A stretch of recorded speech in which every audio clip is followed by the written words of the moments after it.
Hello, everyone, and welcome back to Black and Abroad, an interview series highlighting the lived experiences of Black expats around the world. I am Kendall Tyson, your host, licensed therapist, and a fellow Black expat. We have another great episode in store for you today, and I would like to welcome our newest guest, Miss Adalia Aborisade. Hi, Adalia. Hello. I'm so glad to have you here. Well, I definitely want to give the world some insight into who you are.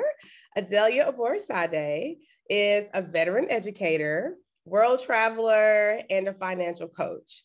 After reaching financial independence on a teacher's salary, kudos to you. I'll say that first. She packed up her then 15-year-old daughter, canine sidekick, and sewing machine for a move to Honduras and never looked back. Adalia's podcast and YouTube channel provide great resources for Black women looking to live life on their own terms. So once again, I want to welcome Adalia to Black and Abroad.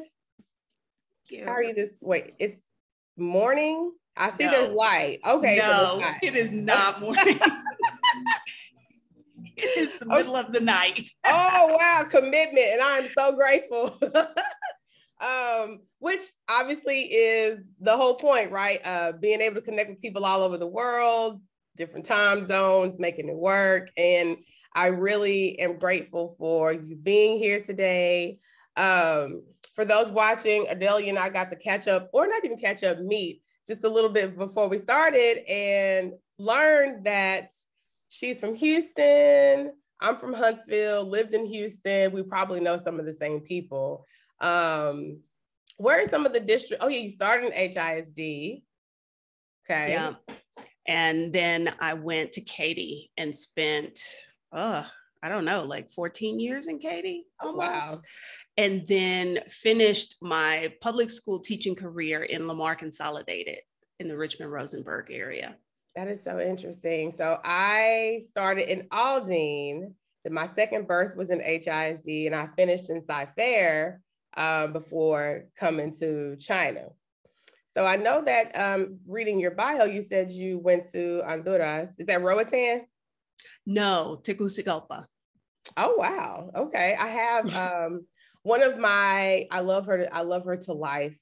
She was my AP partner in Cy-Fair, Diana Bell. She's from Honduras. So Afro-Latina, loves her home country. And I'm wondering, what was it about Honduras that had you to move there first?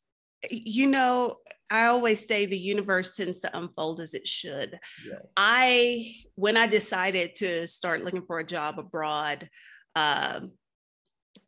you know, I guess everybody goes through the thing of like, where should I go? Like, who pays the most, all of that. But I couldn't get past the idea that I really wanted to learn Spanish. So then that meant Latin America. Yeah. Went to a job fair specifically for schools in Latin America. And I was on the phone with a friend who was in the process of buying property in, not Roatan, Utila. Okay. And she just kind of jokingly says, you should get a job in Honduras, you know, and we'll build the house and we can hang out and all that. First school I talked to as soon as I walked in was a school in Honduras. And the position that they hired me for was newly created. They hadn't been able to fill it. And it was as if somebody had taken my resume and said, how can we build a position for this person? Wow. So, wow. I mean, it wasn't on my radar, but it wasn't not on my radar. It just kind of happened. And I was like, okay. Oh, wow. I'm game. It's like you have to be paying attention to what the world is trying to give you when everything lines up that way. And obviously it was to you and your daughter's benefit. How long did you all spend in Honduras? We were there for just a year. My contract was for 2 years, but the school was not in a position financially really to have me in a non-teaching position. And they restructured and I was not wild about the new structure. So I was like, thanks, but no thanks. But my daughter when I pitched the idea to her about going abroad, I kind of sold it as a study abroad, but in high school. And I was like, come do it for a year. You can still go back and finish in Texas. And she had decided that before I realized that I would not be returning. So just a year. Okay, that's interesting. So I know that's where you began, but where are you currently? Currently, I am in Mexico City, Mexico, which is interesting because this is where I ended up after Honduras. But then I took a detour through Asia and then ended up back here in July. Did you come to China? Yes, I did. Girl, China is on everybody's radar. Yeah, I've got some feelings about China, but we'll get to that. Listen, it's kind of like having to sit and meditate and journal and come to terms with how being here has really helped to develop me personally, helped me to fast track financial independence. So I'm grateful for all those things, but there's so many other things that I've noticed have been unearthed in me that leads me to know that I got a new job for August and I'm really excited. It's here, but I know that after that, it's time for me to move forward and go somewhere where I'm going to feel like my soul is fed. My money's going to be covered, but I need my life to be in alignment with where I am at this point. Does that make sense? Oh, it makes complete sense. I know exactly what you're talking about. Oh my goodness. So I know that we've literally started the interview already. But one thing I like to start with asking my guest is how would you describe yourself? Who is Adalia? Oh, good Lord.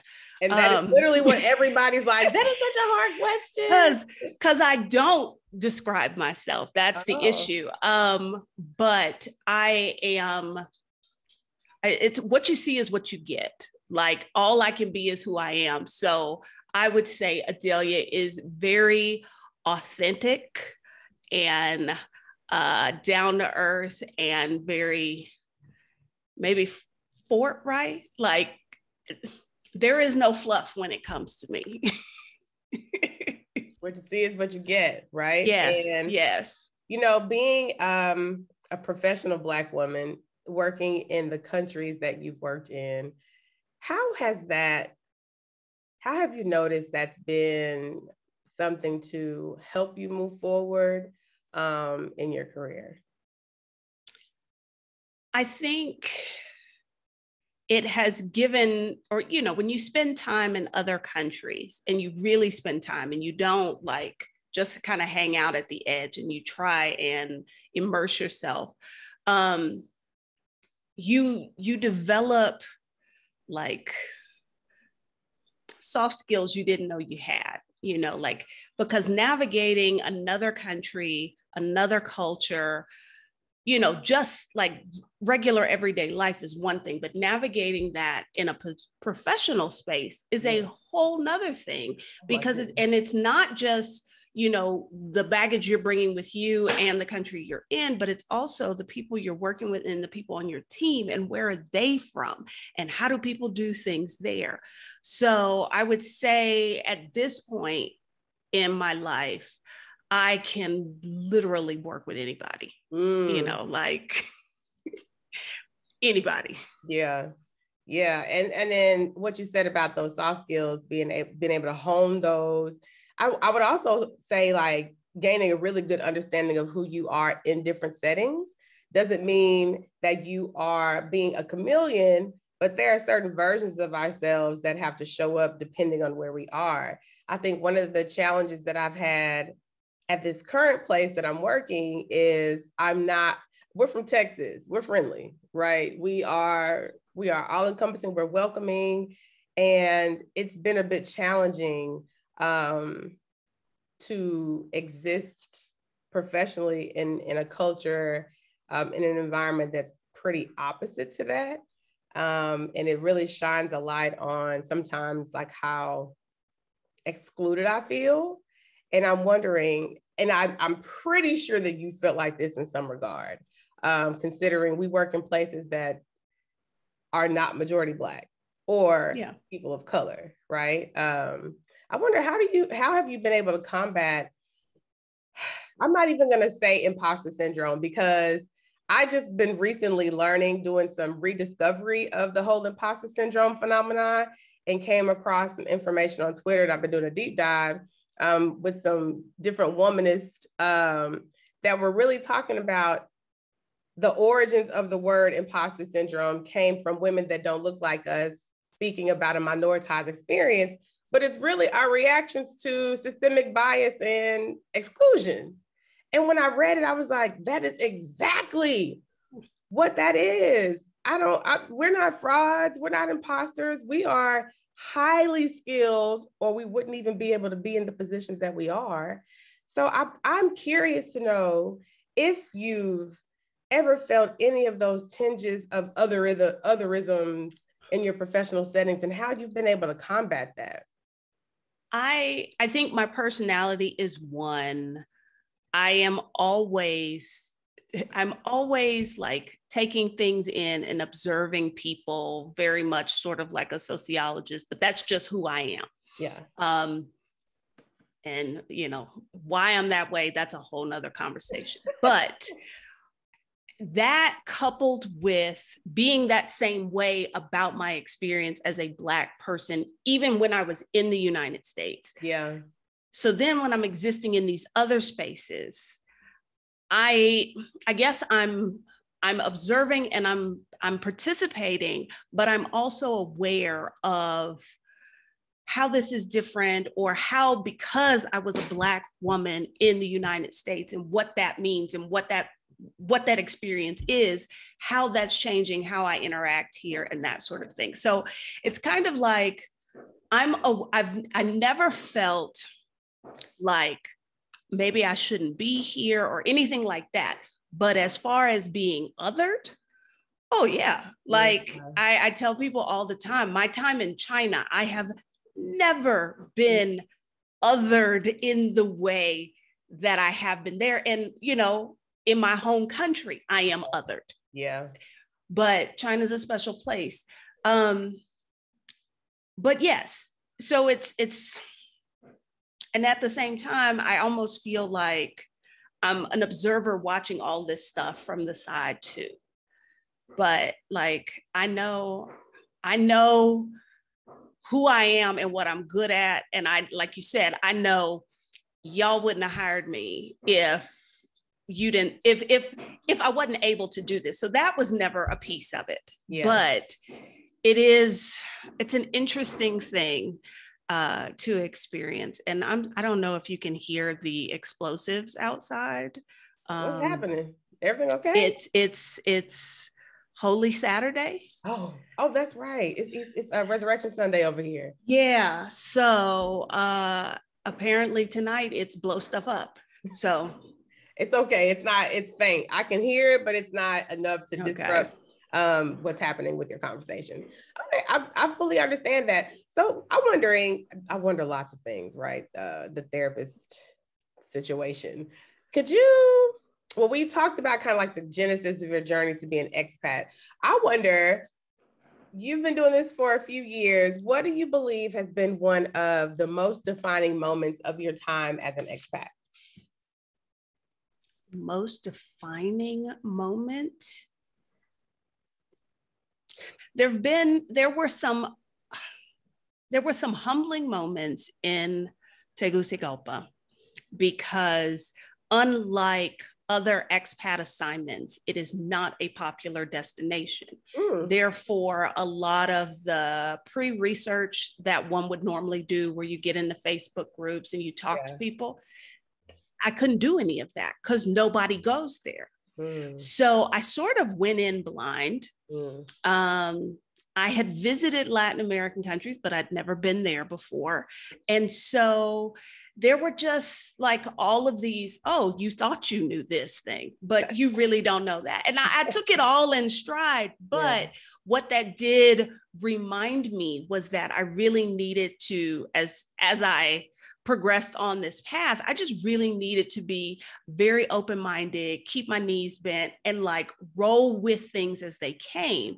Because I think when you don't do that, and when you come into this kind of life with expectations, you setting yourself up to get your feelings hurt. Mm-hmm. So it sounds as if exercising healthy acceptance of a situation, especially, I mean, just living in another country, we can do all the research in the world, but until you're there, it's like the on-the-job training. You won't know actually what it is and how to navigate through that until you are boots on the ground, living day to day, and being able to take these experiences in real time. And I know, especially living in China, and I think you know this as well, there's so much to fight against that just doesn't make that just doesn't, it's very different to what we're used to, right? And how we're socialized back home, custom wise, and everything, even up to food, that it's like, it can be a mind-blowing moment literally every day. And having to, like you said, kind of, what'd you say, bend your knees and just get to work and just keep going. Otherwise, you will find yourself so stuck and frustrated, because no one is centered here other than Indigenous people here. I used to always say when I was in China, China don't care about you. Like, you know, given the number of foreigners in the country, you would think things like when you go to order food, that there might be a way to switch the language on the app to English and stuff. Like, China don't care. No. China don't care about your feelings and how you feel alienated and left out. They don't care. They are about them. And I'm not judging that, but right. That is, like you said, you are not going to be centered. Yeah. Only the Indigenous people are. Yes. And so you've got to make your peace with that. Yes. If that's where you want to be and be successful. Yes. I know people that have been here, there's always this saying that the time that individuals plan to be there, it's always extended. I never thought that I'd be here more than 3 years, and I'm probably going to be here 6, but I know 6 is it. But I know people that have like, oh, I only thought I was going to come stop through, be there a year, 14 years later. And I'm like, sometimes like, how? You know, is it like fear of what else could potentially be out there, or is it comfort? I'm not totally sure. I think people's experience is different. Like, I could not do that. I was supposed to be there for 4 months, and they caught me on a very good week to ask about extending my contract. And I was like, yeah.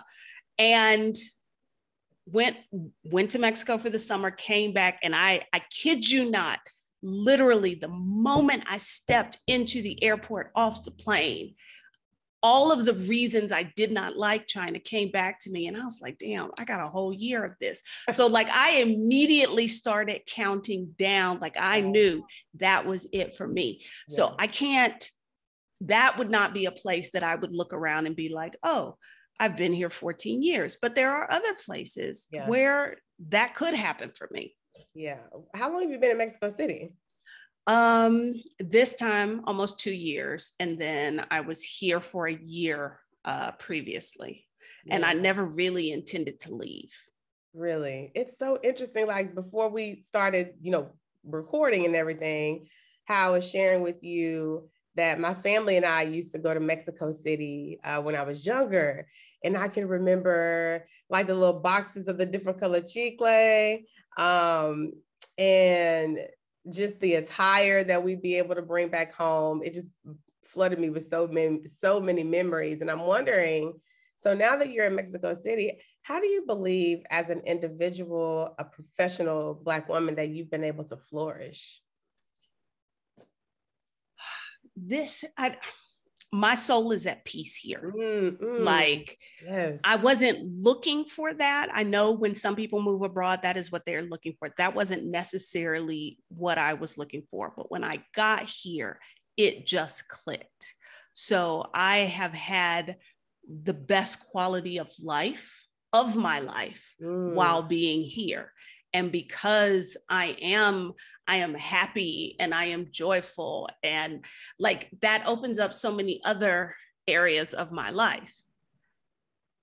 That's amazing. I often hear from the women or people that I interview that there are certain reasons that they left the US. Some individuals, it's because, lacking feelings of safety, all of the, racial tension and just social unrest that's taking place. And that's not to say that it doesn't happen in other places in the world, but to be able to go to a place and there's an immediate relief. There's an immediate sense of, I struggle to find the words because I haven't quite experienced that while living abroad. I'm wondering, I know that you said you feel at peace, and that's probably it. That may be it. And I will say, because there are people who, when they contemplate moving abroad, really turn their nose up at Mexico because that's not abroad enough. And because there are Mexican Americans who live in the US, I think a lot of people from the US think like, oh, well, I know Mexican culture. No, Mexican American culture. That is not right. Mexico. And so any place I go, it's going to be different from the culture I grew up in, but I don't know.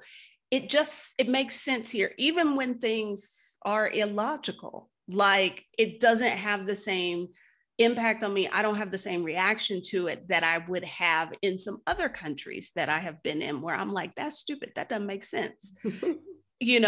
So I don't know.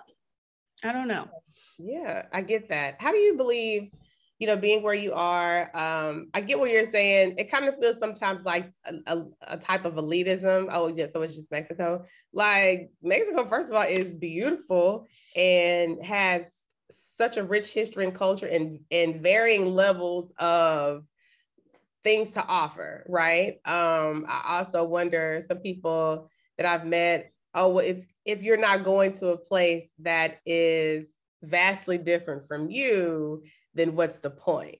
And I'm always like, well, to be in a place that's outside of our country, we want to also feel welcome, and we want to feel at peace, and we want to feel like we can thrive where we are. And if I'm going to a place that is in such stark contrast to me as an individual, my value system, that's difficult. That's very difficult. Right. And listen, clearly China is in a lot of ways very different. That place. Very different. I think because I'm in Beijing, it's crazy international. Oh, I was in Hefei. So where is that? It's in Anhui province. It's very close to Wuhan. It's about like the train I would take to Shanghai stopped in Wuhan first. Okay. And I was about 2.5 hours outside of Shanghai. It is not Beijing. It is not Shanghai. I think I always joke, it's a small town of about 8 million people. And there were about 5,000 foreigners. Wow. Oh, wow. So you can imagine what that experience is like when you're in a country that's so different, and you're in a particular area where they really have very limited interaction with foreigners. Yeah.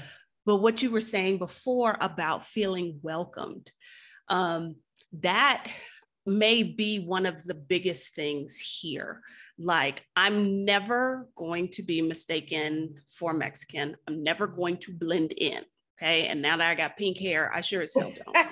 However, I have been greeted here over and over and in different parts of the country with open arms, and people I feel are genuinely curious about like what made me choose their country.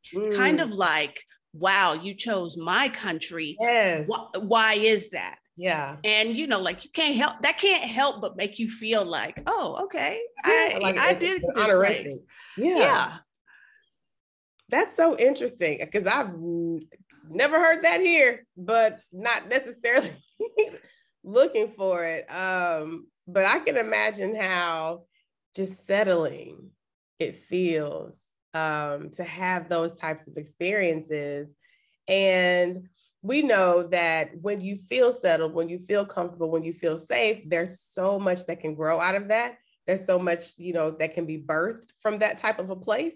So I'm really curious with your professional work, when you really gained a sense of groundedness, where you are currently, in what ways did you notice that like your life began to pick up and you began to be more present and moving forward in your work? I think being here again in a place where I could be at peace, where I was not, because I returned to Mexico from China in the middle of the pandemic. So like, I was bringing all of that with me. And like you said, it's because I could exhale and be here and focus on or allow things to unfold. And I have the space where if I have a new business idea, I can try that out. Yeah. And I did not have that in the US. I just didn't have that space because there were just so many other stressful things happening. Right. I didn't have that. I didn't really have that any other place I lived. So I'm wondering, with the freedom that you have, because when the pandemic hit, I went home, well, prior to the pandemic hitting, I went home for Chinese New Year. So what was supposed to be a 2-week vacation turned into 9 months, feeling like a hostage. I love my family, Mama. Y'all hear me? I love you. But that was hard. And then in Texas, and Huntsville's Trump country. So don't even want to invoke that. Yeah. But I had friends that were here and it was hell for them to kind of like what they're in Shanghai right now. Yes. I didn't have it that bad. For the most part, Hefei, never really got a really big outbreak. And I was also on Chinese New Year vacation. I was in Europe and there was this question of, do I go back or what have you? But my dog was there. Yeah. And something told me, if you don't get in now, how hard is it going to be later on? And of course, it turned out to be really hard later on. What I didn't bargain on was how hard it was going to be for me to leave. The flights are ridiculous.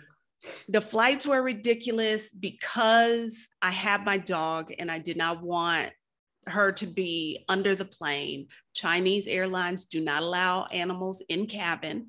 Oh, wow. So getting there, I had that all worked out. I had it all worked out for how to leave. But then in March, they changed the cities you could fly from. Right. They changed what airlines could fly. And that threw my plan completely in the trash. Wow. My contract was over and I could not leave. Wow. And they were like, we told you you could keep this apartment, but the new teacher's coming. So you've got to move out. Oh my goodness. Oh my goodness. Girl, I would be broken out in hives. I was just, but you know what? It was just one more thing of, you tell me this, but this is, so again, like I said, you got to keep your knees bent and be able to row it. Luckily, the people I worked with were very, very good to me and were like, don't worry. I got another bedroom. You and the dog can come stay here until you can figure out a flight. But there was a point in time where it was like, I may never get a flight, or it may be months before I get a flight. And that China is not a place you can really just hang out and not work. No. And so the thought of like, do I need to find another job? How long will that keep me here? Because I have been counting down since August. Yeah. So leaving, I think all of the baggage I brought with me from China, plus the drama of the pandemic, when I got back here, I was just like, yes, like, yes. I exhaled like really, really big. And then, you know, I didn't even realize how traumatic a lot of my experience was there until I would be living life here and something would come up and I would like have a physical reaction to it, because it would be like, oh, in China, X, Y, and Z happened, or this other thing. Yeah. So. Yeah. We can talk about that all day. Just the nature of how swiftly things move that don't necessarily make logical sense. Yeah. But has really big implications for people's lives. And I noted that you said you didn't really realize how traumatic that particular experience was until, being back in Mexico and being able just to,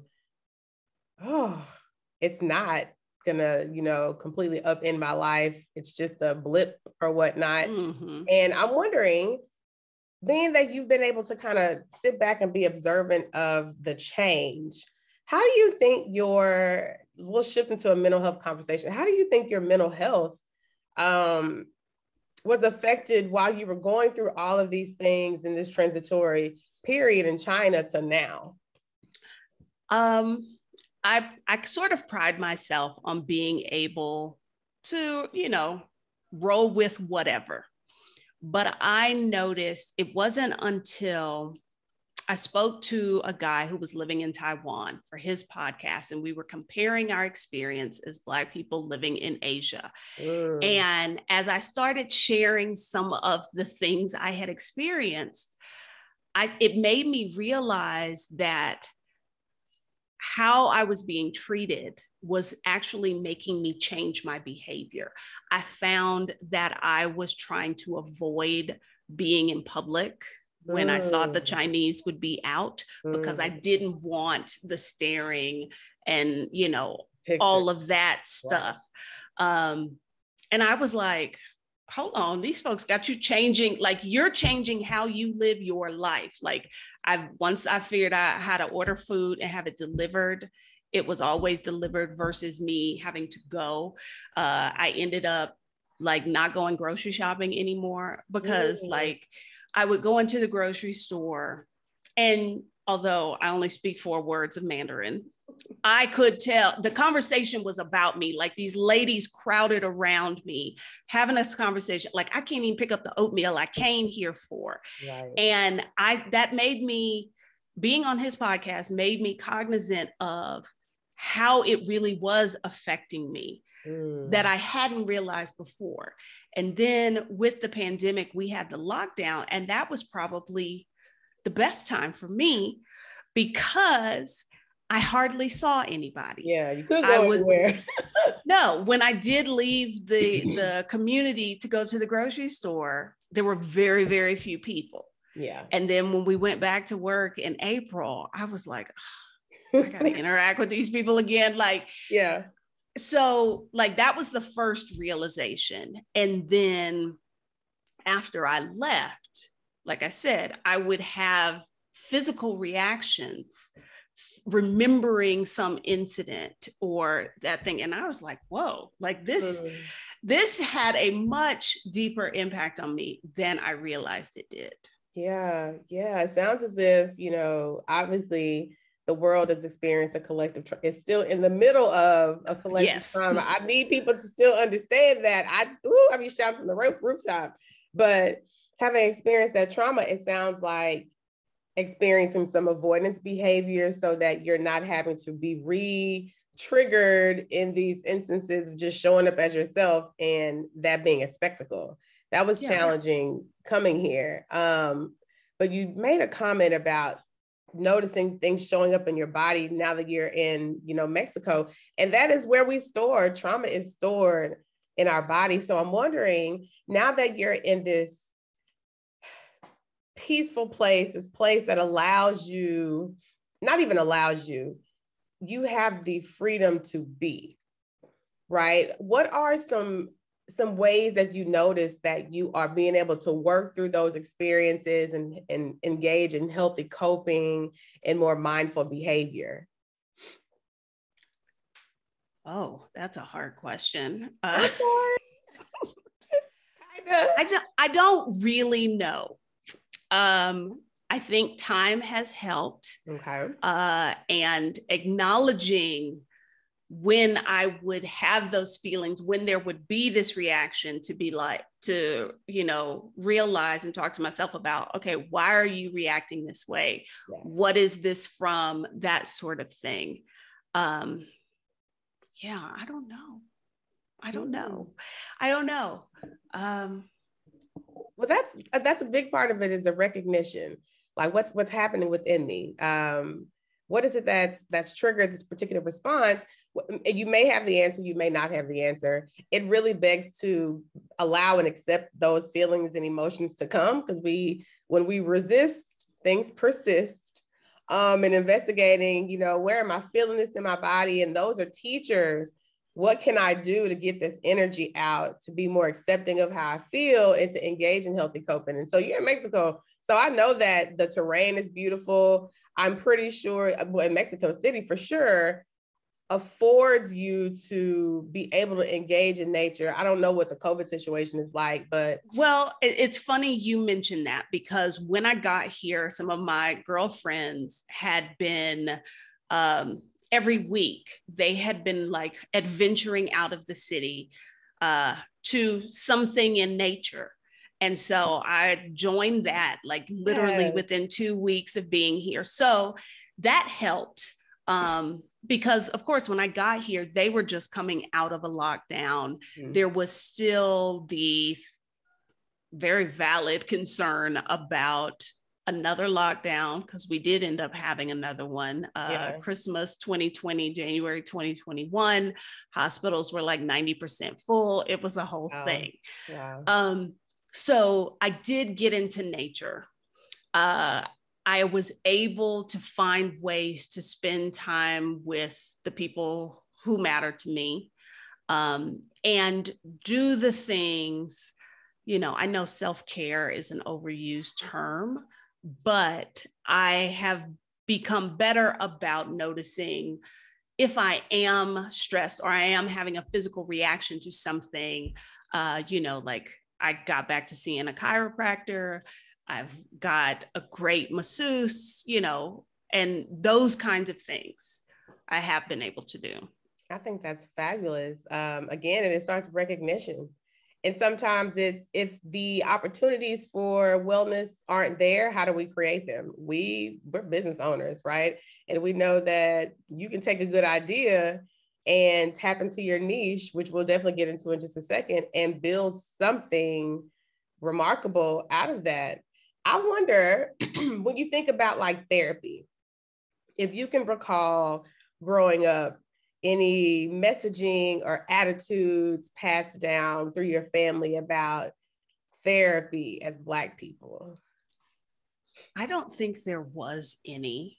And because I have been in therapy, I can joke about this now, but I grew up in a really not great environment, lots of trauma, that sort of thing.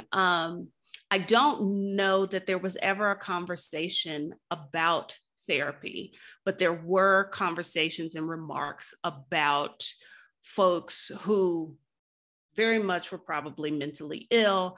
And there was never the, oh, well, they should be seeing somebody about that. It was just, that's what it is. And wow, we work around that sort of thing. And when it came time for me to seek out therapy, I put it off for a very long time because I was in a very bad marriage. And I remember telling somebody, I don't want to go to a therapist because they're going to tell me I need to get a divorce, even though I knew that. But I knew that. You weren't ready. But I guess I didn't want somebody else to be able to tell me that, because then I'd have to own, like, you really do need to get out of this. Right. There's some accountability that takes place once it is confirmed by an external source. Yes, yes. And so growing up, I don't remember anybody saying like, oh, you know, like therapies for white people or anything like that. It just, maybe it was considered a luxury, you know, but it wasn't something discussed or that sort of thing. But I don't recall having feelings like that's not something I can have or I can do, other than concern about cost. Yeah. Which in the US is just, when, you know, that's how most people determine what medical services they're going to get is, right. Do I have insurance? Can I afford this? Exactly. And I really, as a provider, as a clinician, cost can be prohibitive, right? And then on the other side of that, it is, as a clinician that wants to be able to provide this service to underrepresented communities, I also want to be able to live well and be compensated for the time and knowledge and expertise and attention that I give to clients. So it's often a double-edged sword. I was reading something on Twitter the other day, and it was a white clinician, a male, talking about the ills of insurance, right? And I was thinking about it.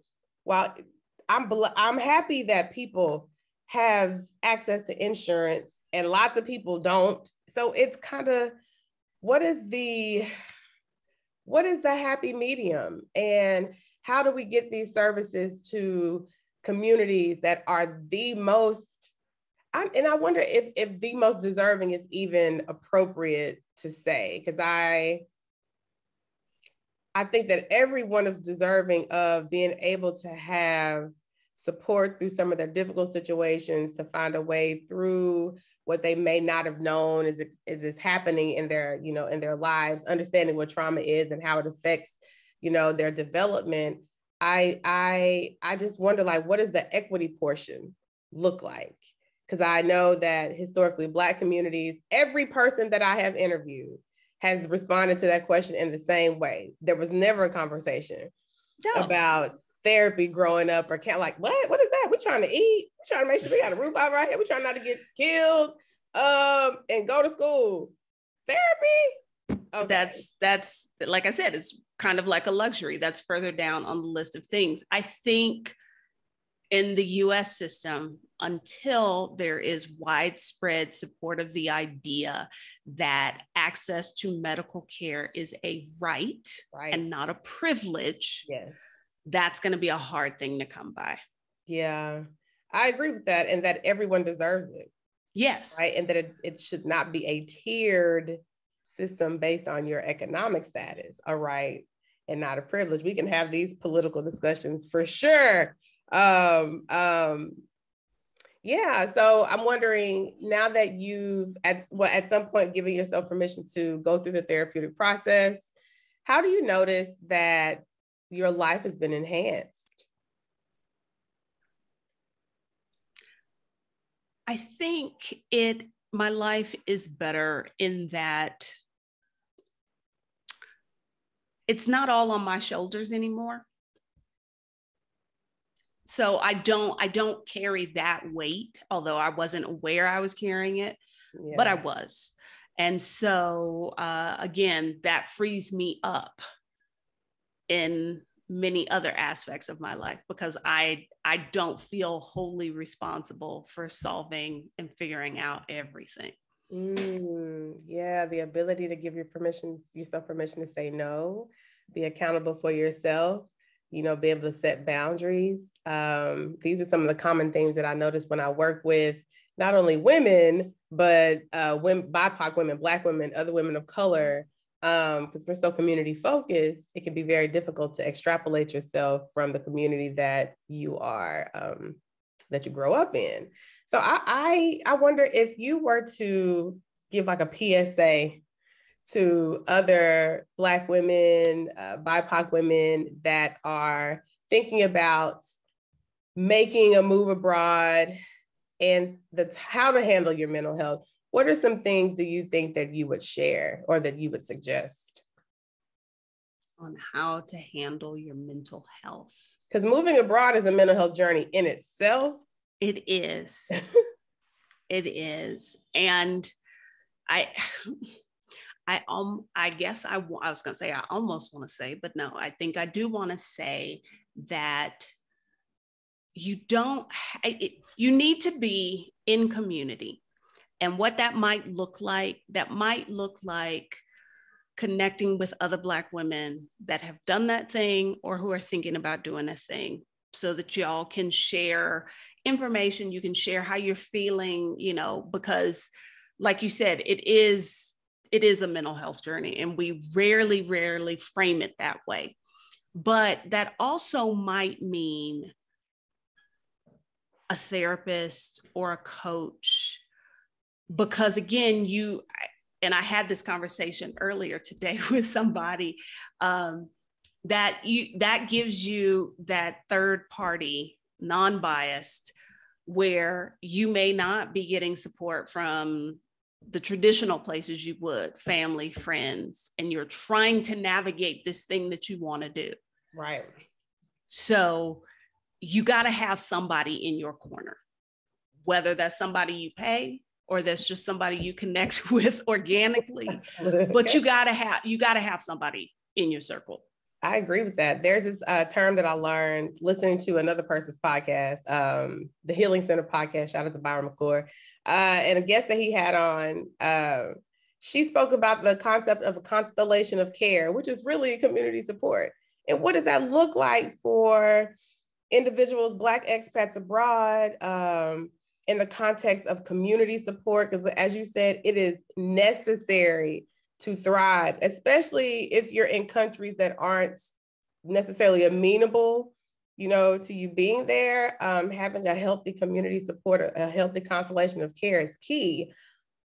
Oftentimes, I've noticed with some of the individuals that I've spoken to just through the show or in passing, that they were the ones in their families to be more of a risk taker, to be the one to kind of step outside the bounds of what we do as a family. And I wonder, do you have any thoughts about that, as far as, would you consider yourself to be a risk taker or someone different in your family of origin? I would not have said that about myself. However, everybody says. My cousin called me bohemian, and it hurt my feelings. I was like, what? And then I was like, hold on. And so I looked up the definition, and I was like, yeah, it kind of fits. Also, because I spent half of my life not honoring who I was as a person, very much trying to pretend to be somebody else. That person was not a risk taker. But around the time I turned 40, I found myself again and got back to who I am. And so, yeah, I guess in a way I am. I think the thing is, I don't frame it as risk taking. It is, I weigh it in the thing of, if I don't do this thing, am I going to regret it at some point? Because life is short and I want no regrets. So whatever the thing is, whether it might appear to be a little crazy to some other folks, I'm weighing it internally, like, if I don't do this, I'm going to feel some kind of way. So I go for it. So I probably am, but I would not use that word to describe myself, but I probably fit the profile. Okay, so what did bohemian mean? I didn't have time to Google it. Kind of like free-spirited, like not willing to be defined by society. And I was like, because in my mind, bohemian was like crunchy granola hippie people. And I'm thinking. And that's not how I see me. Yes. But when I read the actual definition, I was like, she's not wrong. Wow. A non-conformist. So, yes, very much so. Especially with how I live my life now. Yes. Very much so. Oh man, you just really brought something. Well, first off, you just gave me the title of this episode, so thank you. And just to hear you talk about how the version of you that lived according to, I would imagine, society standards with everybody else's expectations, I can only imagine the internal war that takes place. Oh, knowing good grief. So much more that you want to do. Yeah. I didn't understand that was the nature of the conflict. But once I moved beyond it, like, oh my gosh, the amount of energy that took for me just to live and to exist, because it was a continual thing. Wow. Oh man, I always get like butterflies whenever these types of realizations come to. I'm such an empath. Oh my goodness. In a good way, of course, but I feel the happiness and liberation oozing off of you right now. It's just like, yeah. So when you get a taste of it, you cannot go back to like that tethered type of lifestyle. No. And I always say that I would not be able to live the life that I do now had I stayed in the US. I am not saying everybody needs to live abroad, right? But for me, it was key. It was vital to being able to live this life. Wow. So what would you say to the lady that's watching or the young man that's watching that feels as if they have to continue to exist in this shell of a person when they know that there's so much more out there for them, but it's, how do I take the first step? What would you say? Choose yourself. Choose you. I had to make that decision. And I would hate for anybody to get to the point that I was, because I don't think, had I let things continue, I would not have survived. And in that moment, I made an active decision to choose myself. What other people had to say, be damned. I did not care about the consequences, because I had tried doing it the quote unquote right way. The right way. And it was slowly killing me. Wow. So that is my advice. Choose you. I have a thorn in my side is that in our culture, American culture, selfishness is a bad thing. Because it has a negative connotation to it. Right. And why would taking care of yourself be a bad thing? Right. Because if you don't take care of you, you can't do anything for anybody else. Listen. So I'm always going to tell folks, choose yourself. Yeah, I think I don't even need to think. You're right. That's honestly what I say all the time, in a way that I help people to kind of reframe out of the selfish thought, right? Well, it's a priority. It's prioritization, right? Selfishness, putting yourself, taking care of yourself. It is making sure that you are the number one priority, because as you just said, if you do not take care of yourself, you cannot show up in these arenas for other people. And I think that especially in our communities, it is really having to divorce ourselves from, I'm a bad person if I put my needs above those of other people. And it's not the case. We often have to do things to survive. We often have to engage in behaviors to survive, whatever those are. But once you can kind of step outside of survival mode, it's learning to give yourself permission to live. And what does that look like?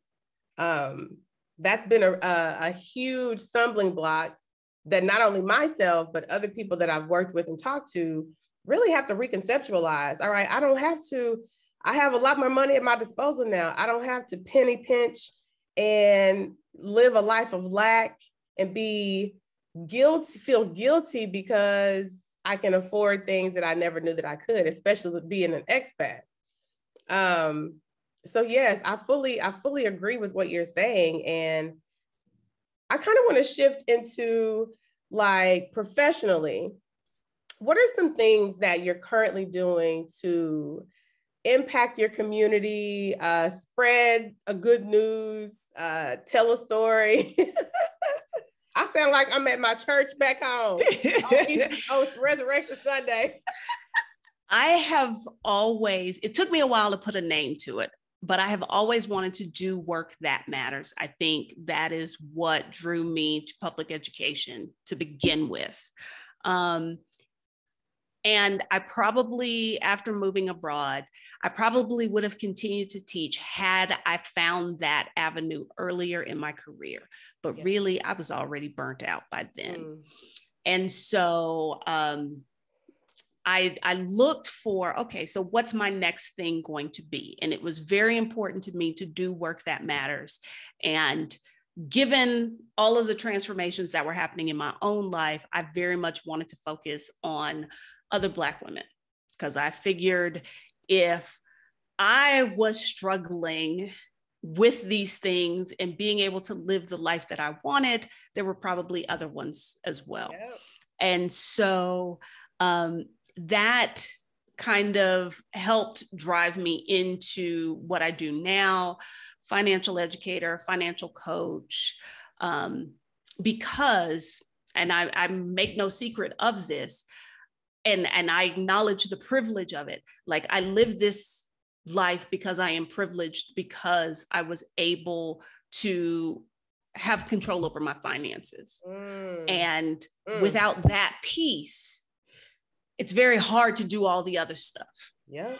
So that's kind of how I guess I've discovered my new calling. And to that impact, that's why I started my podcast, specifically sharing my story, the stories of other Black women who are living life on their terms, who are, defying convention, embracing adventure, and regretting absolutely nothing.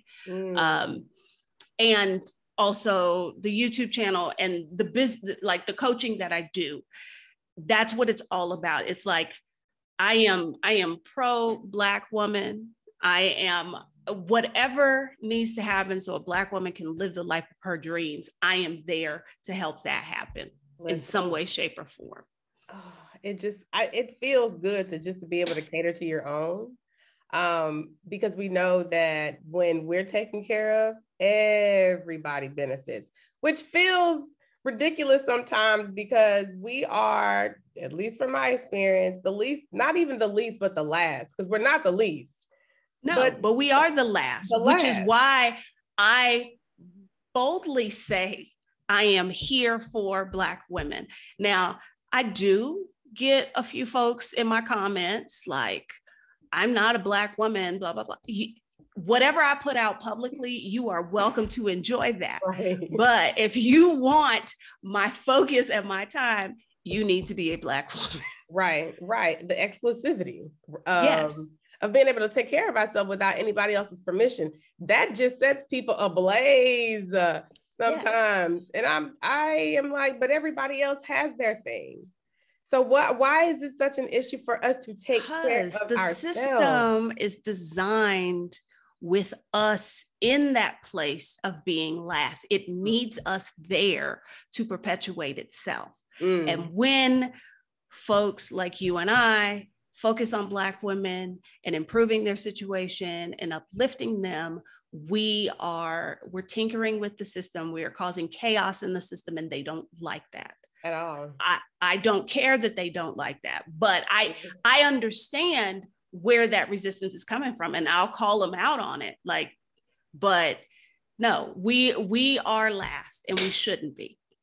And so I'm trying to do my little piece to help with that. And I'm so grateful for it. So we are you will have an opportunity to kind of tell us about where we can find you and things of that nature. I just have a few more questions for you. I just feel so good in this conversation right now.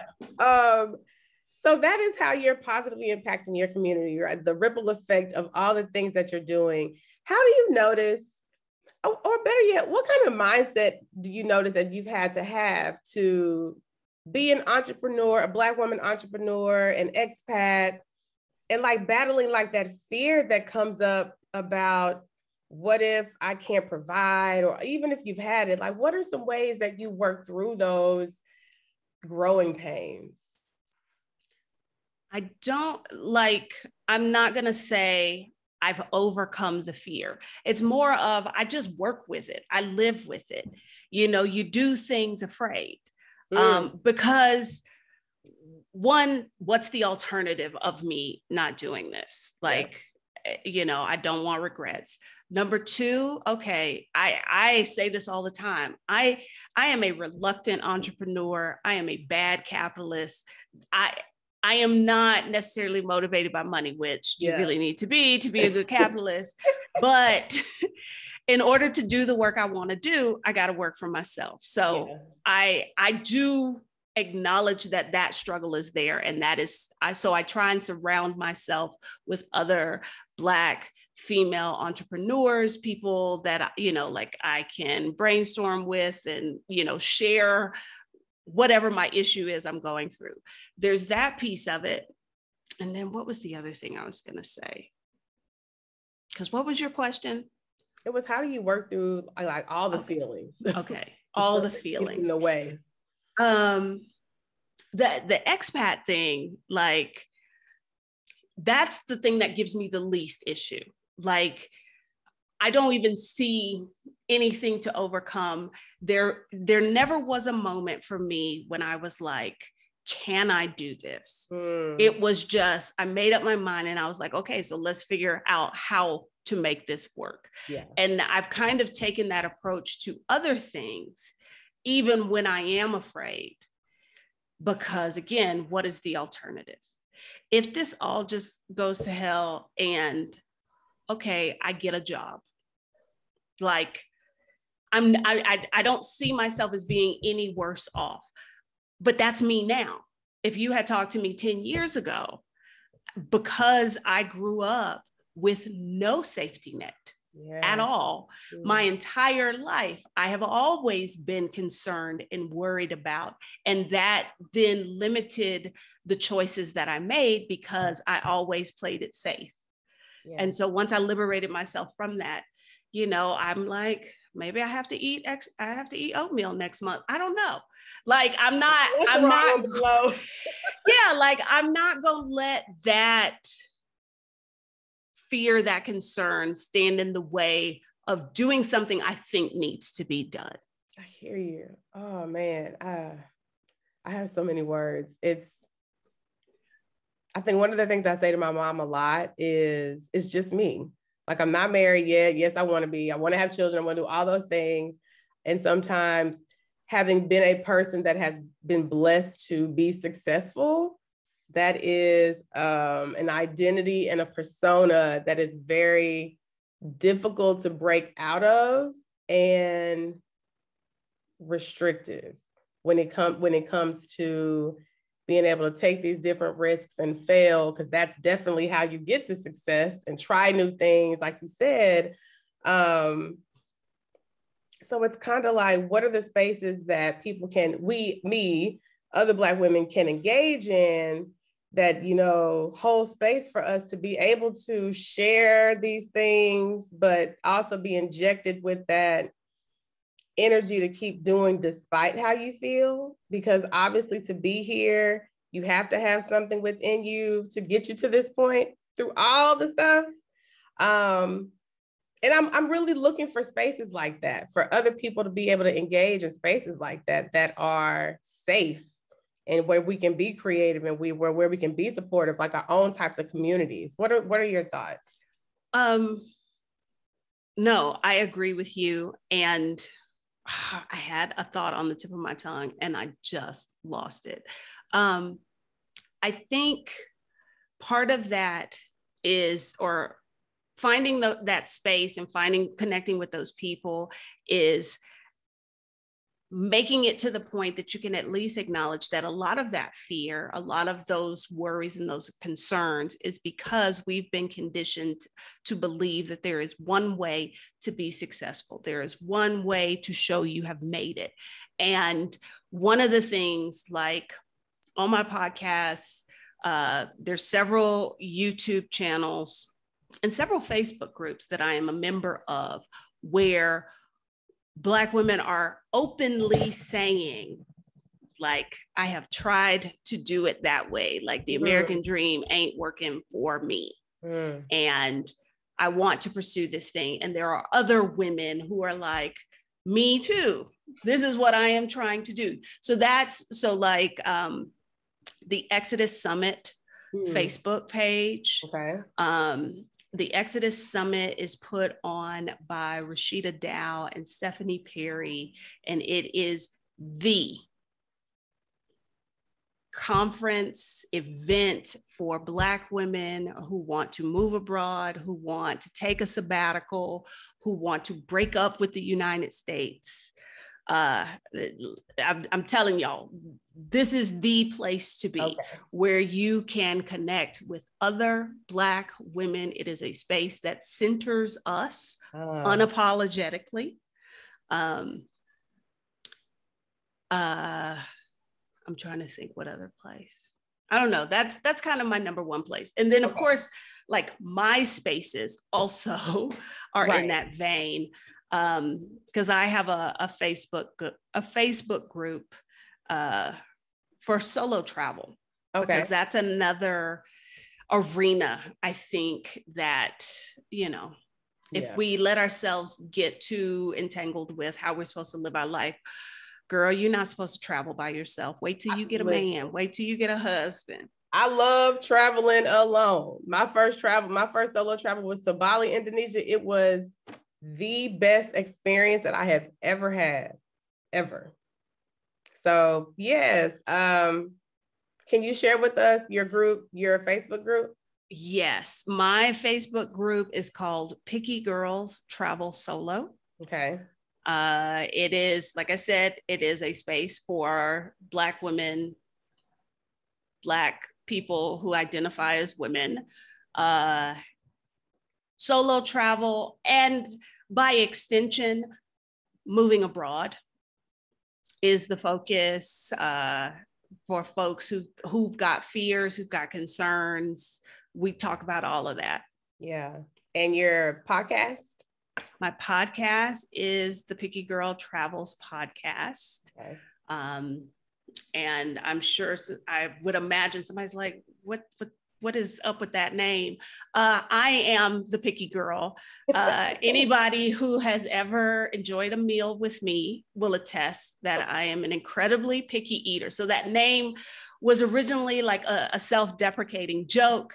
And then I started to realize that it's actually very fitting, because the woman I am now is very picky about how she lives her life, how she spends her time, who gets her time. So I own it. Take it. Listen, it is the best way to describe it. There's nothing wrong being selective, because everybody doesn't deserve the space or the time, right? If you're not adding to, you know, your life, that's called boundary setting. So I'm grateful. Well, I have just a few, like 2 more questions. One is, what would you hope to be the advancement of mental health in our community as Black people? I would even say the diaspora worldwide as expat travelers. I'm hoping the trend that I see now with people talking about it without stigma. I want to see that continue, where people are saying, you know, like, I have depression, or I'm looking for a therapist, or I've been in therapy, like, and there's no judgment about it. Like, people don't feel some kind of way. There's not whispering or whatever. It's just like, that's the same as saying, I went to my orthopedist. Like, I'm hoping to see that continue. And then I'm also hoping about access to it becomes more widely available. Yeah, because I fully agree with both of those. That's a big issue for us. I fully agree. I don't even need to add to that, because that was literally the best response. So what for you are some non-negotiables at this point in your life to help you to continue to show up and be your best self more often? Oh goodness, there's so many. And that's okay. Okay, the easiest way to say it is, if it's not a hell yes, it's a no. If I don't want, at this point in my life, if I don't want to do something, I don't. I don't care that other people are in their feelings about it. I don't care about how I am perceived, because I spent too much of my life shrinking myself, stuffing myself down in order to do all these things and be all these places to make other people happy. And I'm not in that business anymore. Yes. Say yes to you. Oof. Yes. Say yes to you. Oh my God, Adalia, this conversation has been so fulfilling. And I'm always like, when I meet people, I'm like, okay, I want to be new friends because we're supposed to be able to grow our community exponentially. And I truly believe that we all connect for a reason to further this message of not only Black women's empowerment, but the fact that we can live life on our own terms. As you said, honoring your truest self and doing the things that matter to you. So I am hella grateful for all of the knowledge that you've dropped. One thing I'm going to ask you is, can you send me your links to your podcast, to your Facebook page, to what is it, the Exodus Summit, so that we can all be partners in this knowledge. And I wanted to know, is there a quote, an affirmation, a scripture, a saying that you tend to use to guide you that you'd like to share with us? There are two things that I say very often. One, the universe tends to unfold as it should. And the other, I guess, quote that really means a lot to me, so much so that I got it tattooed on my arm in Indonesia, is I love the person I've become because I fought to become her. Yes. So like, whatever I might be going through at this point in my life, I fought so hard to get here. And so like, I always want to remember the path that I have taken, how far I have come in order to be here, sitting here talking to you so freely about all of this. Yes, unabashedly, freely, all of it, right? In this new normal. Thank you so much for choosing you. Just thank you, because I know that somebody is gonna receive an additional level of liberation by hearing your story, seeing your confidence, and realizing that there is so much more on the other side of making a difficult decision. And that doesn't come without growing pains, but that's part of the process. So I thank you. I can't wait to connect with you again. And for everybody that is watching, I want to thank you once again for tuning in to another episode of Black and Abroad. I encourage you to keep taking risks, impacting your communities, and above all, make sure you continue to prioritize your mental health. Seek the resources that are available to you. Please help us out by sharing, liking this on the YouTube channel, sharing it in your communities, and spreading the word about stopping the stigma when it comes to mental health. And just realize that there's so much more outside of your comfort zone that is available to us. So with that, I am going to say goodbye. Bye, everyone. Thank you, Adalia. You're very welcome. Very welcome.